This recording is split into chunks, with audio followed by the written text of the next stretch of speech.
Magdilig ako ng mga halaman, guys. Kay sobrang init. Mamatay yung mga tanim ko ba. Kaya diligan ko.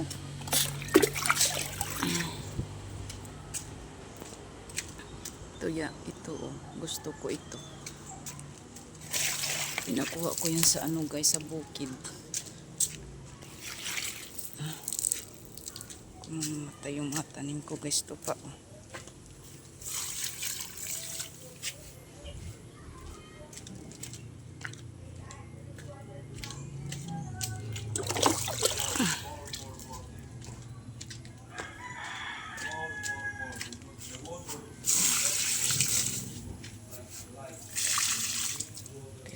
Nila guys, sobrang init dito.